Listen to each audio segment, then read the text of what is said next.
নমস্কার বন্ধুরা, welcome to my channel spicy kitchen. আজকে আমি রান্না করব কাতলা মাছের পোস্ত ভাপা। তো কেমন করে আমি রান্না করি সাথে থাকো তোমরা। চলো তো রান্না শুরু করা যাক। তো প্রথমে আমি নিয়ে নিচ্ছি 4টে বড় বড় মাছের পেটি, কাতলা মাছের পেটি। আমি 4টে কাতলা মাছের পেটি নিয়ে নিলাম।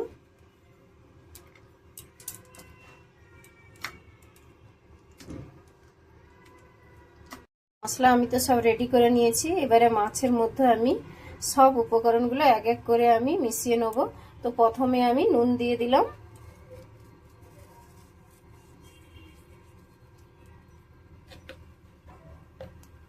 হলুদ দিলাম, পেঁয়াজ বাটা দিলাম, এরপর আমি দিলাম পোস্ত বাটা, তো কিছুটা সর্ষের তেল দিয়ে দিচ্ছি। সর্ষের তেল দিলাম, এরপরে আমি খুব সুন্দর করে মাখিয়ে নেব।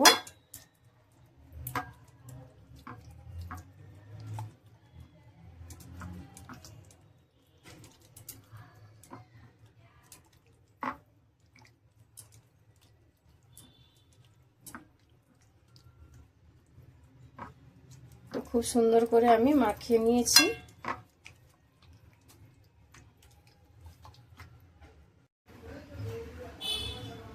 তেল দিয়ে দিচ্ছি।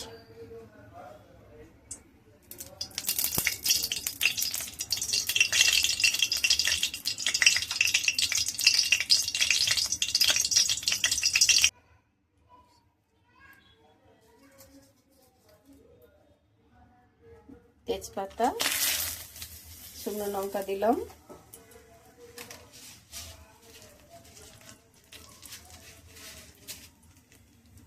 কালো জিরে দিলাম,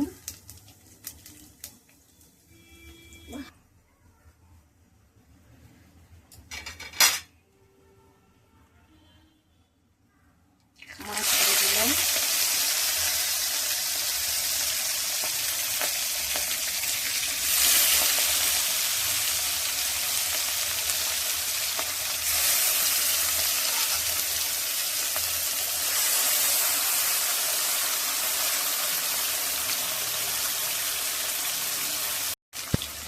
বাকি মশলাটা এর উপরে দিয়ে দেবো।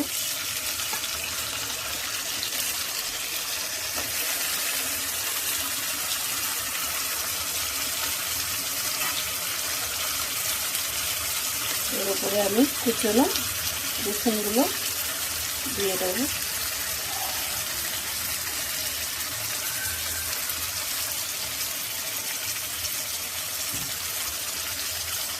কুচনো লঙ্কা ফেরাগুলো এদের করে ওপরে দিয়ে দেবো।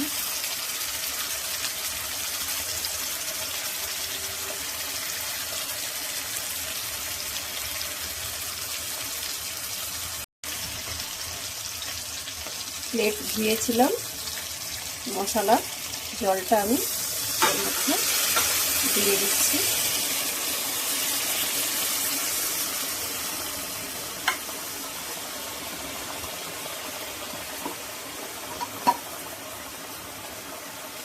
অল্প একটু লবণ লাগবে, দিয়ে দিলাম। এরপর আমি গ্যাসটা কম করে দিয়ে আধা ঘন্টা আমি ধিমি আঁচে রান্নাটা করে নেব।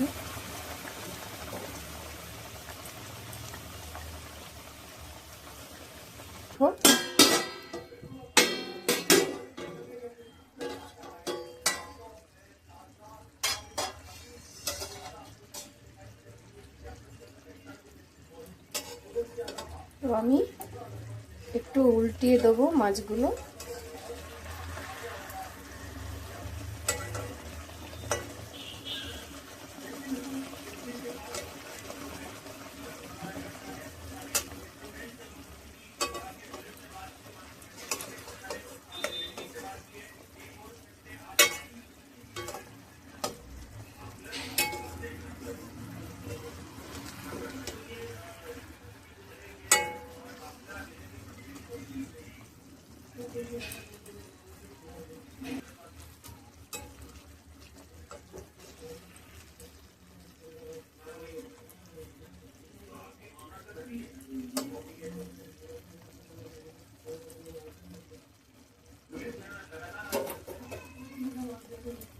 তো আরও 5 মিনিট আমি এইভাবে ঢেকে দেবো।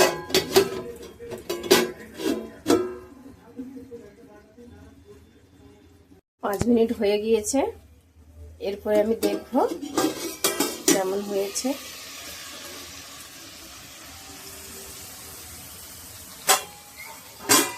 একদম সুন্দরভাবে হয়ে গিয়েছে, 2 পাশ খুব সুন্দরভাবে হয়ে গিয়েছে।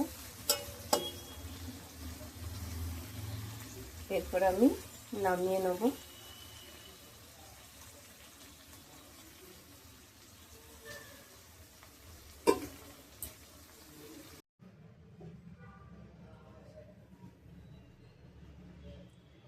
দেখুন এরকম সুন্দর লাগছে জিনিসটা, একদম কড়াই ভাপা হয়েছে, খুব সুন্দর গন্ধ বেরোচ্ছে ভাতের সঙ্গে। সুন্দর ভাতের থালাতে এইভাবে সাজিয়ে দিলে সত্যি দেখতেও যেমন সুন্দর, তারপরে তো এই রেসিপিটা তো দুর্দান্ত হয়েছে, যেমন দেখতে সুন্দর তেমন খেতেও সুন্দর। আর কিছু লাগবে না, শুধু এই দিয়েই ভাত খাওয়া হয়ে যাবে। আমি তো বানিয়েছি, তো তোমরাও এরকম বানিয়ে দেখতে পারো কেমন লাগে, আর আশা করি ভালোই লাগবে, কিন্তু সত্যি খুব সুন্দর হয়েছে। তো বন্ধুরা, আমার রেসিপিটা যদি ভালো লেগে থাকে তো লাইক কমেন্ট শেয়ার করে দেবে, আরও 5 জনের কাছে ভিডিওটা পৌঁছে দেওয়ার জন্য। তো আমি খেতে থাকি, বাই।